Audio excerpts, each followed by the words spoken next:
Il faut jamais voyager un mercredi. Petit, mercredi, c'est pas bon. C'est pas du tout bon. Mercredi, c'est pas bon. Quand on vous dit de ne pas voyager les mercredis, le mercredi, ce n'est pas bon. Ce n'est pas bon, petit. Bonjour à toutes et à tous, j'espère que vous allez tous très bien, que vous êtes en forme, que vous êtes en santé.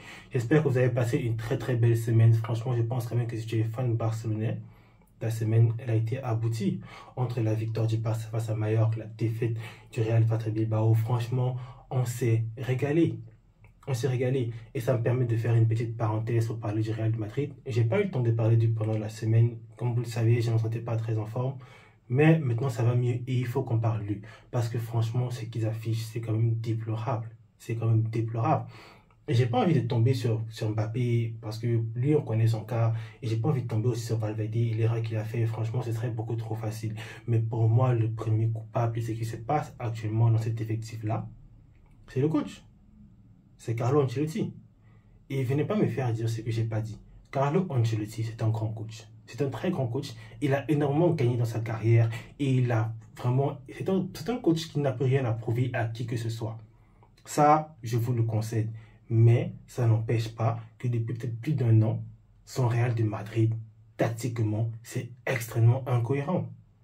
Je pense quand même qu'il peut proposer beaucoup mieux que ça. C'est pas possible. Parce qu'avec l'effectif qu'il a, je pense qu'il devait quand même être capable de trouver le moyen de leur faire jouer du mieux que possible. Parce que là, ce qu'on voit, c'est ce qu'on voyait depuis peut-être la saison passée. Parce que ça, la saison passée, il y avait un Bellingham clutch qui venait marquer à tout moment. Mais quand on voyait le Real de Madrid, dans le contenu, il ne proposait pas grand-chose. Il ne proposait pas grand-chose. Et cette saison, c'est juste la continuité en fait de ce qu'on voit depuis la saison passée. Parce que la saison passée, malgré le fait qu'il remporte tout, ça se passe quand même parce qu'il y a beaucoup d'individualités qui portent le club à ce moment-là. Que ce soit Vinicius en deuxième partie de saison, que ce soit Bellingham en première partie de saison, c'est parce qu'il y avait ces joueurs-là, avec Rosselló aussi, qui ont été assez clutch dans le moment où il le fallait. Mais tactiquement, leur équipe ne proposait pas assez. Et on le voit encore cette saison.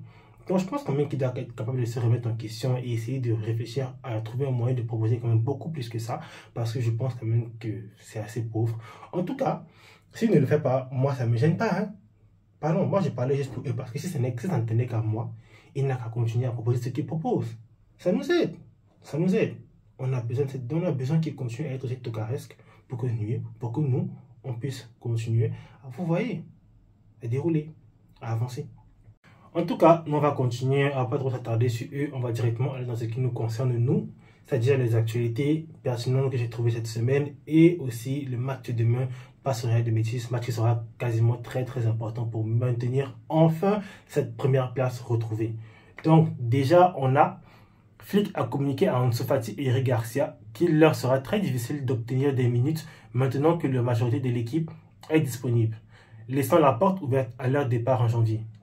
Bon, franchement, je pense que c'était assez prévisible en tout cas pour le cas d'Ansu Fati. Pour Eric Garcia, je pense quand même que ce serait pas mal de le conserver, malgré le fait que la majorité de l'équipe est revenue.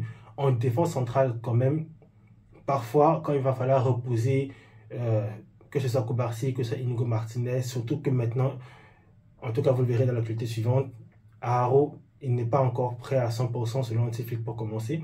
Je pense qu'avoir un mec comme Eric Garcia peut quand même dépanner parfois à ce niveau-là. Je pense que l'avoir dans l'effectif pour dépanner parfois à la place de Kobarsi ou Inigo, ça peut quand même servir. Mais pour Ansu Fati, c'était assez prévisible. C'était assez prévisible. Il a eu sa chance, il a eu du temps de jeu. Bon, pas autant qu'espéré, mais quand même, il a eu sa chance. Et les quelques fois où il a été là, il n'a pas montré suffisamment pour pouvoir prétendre avoir une place dans cette équipe. C'est malheureux de le dire, mais aujourd'hui, je n'ai pas l'impression qu'Ansu Fati pourra un jour s'imposer dans ce club. Mes amis pourront le dire, je l'ai longtemps soutenu, j'espérais vraiment qu'il revienne. Jusqu'à ce début de saison, je me disais encore, il peut le faire, il peut revenir, il peut gratter des minutes et au fur et à mesure de la saison, il peut peut-être s'imposer, peut-être pas comme titulaire, mais au moins avoir une place dans la rotation assez importante. Malheureusement, ce n'est pas le cas et je pense que pour lui, franchement, il devrait envisager un départ, je pense, permanent du club. Ça fait mal, mais je pense que c'est ce qui serait le mieux pour lui et pour l'équipe. Ensuite, on a Flick rejette le retour d'Araujo samedi contre le Real Betis. Même si les sentiments de l'Uruguayen sont bons et qu'il est sur le point d'être pleinement prêt, Flick ne peut pas prendre de risques et pourrait revenir lors du match de Dortmund ou mieux encore, lors du match de Leganés.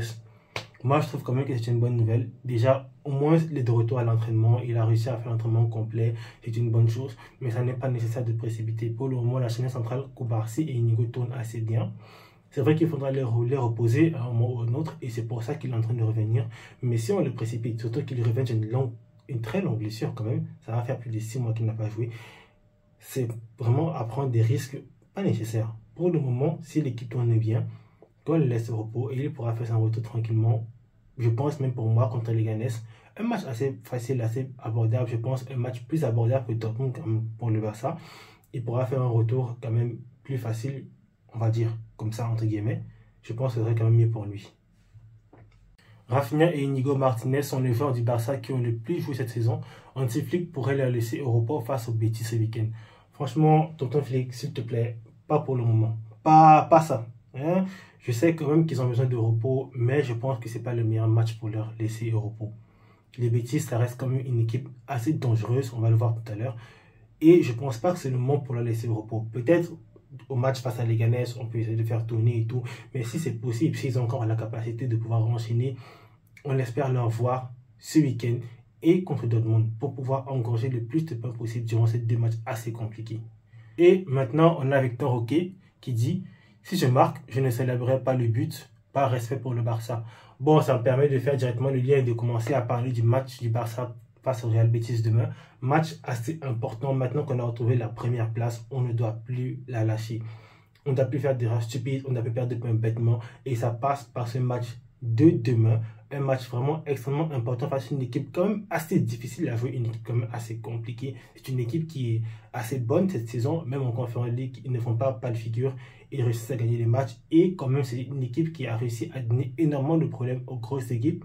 C'est vrai, ils ont perdu face au Real, mais ils ont quand même été assez dangereux face à eux.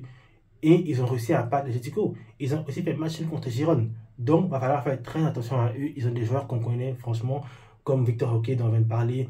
Aussi, Lo Celso, qui est un joueur vraiment assez dangereux cette saison. Il va falloir qu'on fasse très attention à lui. Et ils ont aussi une petite ailier là qu'on avait lâché il y a quelques saisons, Abdé. Franchement, c'est une équipe assez bonne. C'est une équipe quand même assez dangereuse. Il va falloir qu'on soit appliqué, qu'on soit concentré, comme je dis très souvent.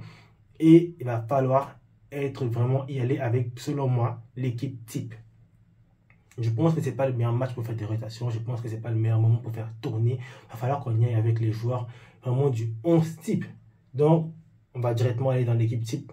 Pour moi, on commence dans les cas Iñaki Peña, comme d'habitude, ça ne change pas. Je pense qu'on ne va pas voir Chesney, en tout cas pas pour le moment. Ça me surprendrait. J'aimerais le voir. Mais Peña fait quand même assez de bien. Je trouve que ses sorties sont quand même assez intéressantes. Il arrive à jouer de façon très aisée, comme assez haut sur le terrain. C'est pas facile de voir un gardien faire ça. Parce qu'il arrive à sortir assez vite, se projeter, couper les actions assez rapidement. Et je trouve que c'est pas mal du tout de sa part. En défense centrale, comme je vous l'ai dit, pour moi, pas de repos. Inigo Martinez, Cubarsí, s'il vous plaît, qu'on les voit, ils sont assez bons, ils tournent bien, qu'on les maintient. Sur le côté gauche, Baldé. Sur le côté droit, Koundé. Charnière centrale classique. Au milieu de terrain, Casado et Pedri. J'espère qu'ils pourront enchaîner les minutes parce que franchement, ils font beaucoup de bien ces deux-là quand ils sont ensemble. Ils arrivent à bien gérer le milieu de terrain. Casado, récupération de balles, il passe vraiment assez clutch. Pedri qui réussit à bien aérer le jeu. Au poste numéro 10, Dani Olmo. Je ne sais pas pourquoi il est aussi fragile que ça. Même le match précédent, il n'a pas réussi à enchaîner les 90 minutes. En tout cas, j'espère quand même que ce match-ci, il pourra faire tous les 90 minutes sans arrêt. Côté gauche de l'attaque, Rafinha, on connaît, classique, le meilleur joueur du Barça de la saison. Franchement, il fait une saison extraordinaire, qu'il continue comme ça. On espère vraiment. Pour le moment, pas de repos. On a besoin de lui. On a besoin de maintenir les 3 points. Sur le côté droit, Lamine Yamal, le joueur sans qui, malheureusement, c'est malheureux de le dire, on n'arrive pas à gagner un match. On n'arrive pas à gagner un match. Parce que même quand il est nul, il est capable de te sortir une inspiration avec une externe à la Modric. Pas croyable. Et au point de l'attaque, Monsieur Lewandowski de retour. Honnêtement, si ça ne tenait qu'à moi, j'aimerais voir Pau Victor. Mais je pense qu'on sait qu'il fera jouer Lewandowski, il ne va pas falloir quand même qu'on rêve trop. Je pense que Pau Victor a quand même montré qu'il mérite quelques minutes. Surtout que Lewandowski sera quand même assez important du match suivant, le match contre Dortmund. Et je pense que ce match-ci, je pense avec Pau Victor en attaque, Je pense quand même que le Barça peut gérer. Je pense que lui aussi a à cœur de faire un bon match. Il le montre à chaque fois qu'il fait des entrées. Il est assez pertinent, il est assez engagé, il met beaucoup d'énergie et il est beaucoup mieux, en tout cas, comme Ferran Torres, s'il vous plaît. Celui-là, même pour faire reposer Lewandowski, qu'on ne le voit plus. Je ne sais même pas pourquoi est-ce qu'un joueur comme lui est préféré à des joueurs même comme Ansu Fati, parce que Ferran Torres n'apporte rien. Ce mec est nul. Donc, s'il vous plaît, qu'on ne le voit plus. En tout cas, au moins jusqu'au match contre les T3 là. Oui, hein? On peut le mettre avec les Gérard Martin, les Sergio Dominguez. Vous voyez une équipe un peu bizarre là, on les classe tous et on les envoie au charbon dans les matchs de Coupe du Roi face à l'équipe des T3. Mais pour le moment, s'il vous plaît, Lewandowski au Pau Victor. De préférence Pau Victor, mais je pense que ce sera quand même Lewandowski. En tout cas, les gars, je pense que ça va être tout. Je pense que ça va tout pour la vidéo. J'espère que vous l'avez aimé, que vous la likerez, que vous la partagerez à vos amis. J'espère que demain, le Barça nous pondra vraiment une masterclass. Vraiment, on espère qu'ils vont continuer de la lignée de ce qu'ils ont fait en deuxième mi-temps face à Mallorca. Pas la première était nulle. Mais au moins qu'ils continuent dans la ligne de la deuxième mi-temps. On espère aussi que le Real continuera à perdre des points, qu'il continuera à être tocareste. On espère que M. Carlo Ancelotti ne s'arrivera pas et qu'il ne nous prendra pas une belle tactique, qu'il laissera ses joueurs continuer à être aussi nuls pour que ça puisse nous aider. En tout cas, j'espère quand même qu'on passera un très bon week-end. Bonne journée à vous, bon week-end à vous. Visca Barça.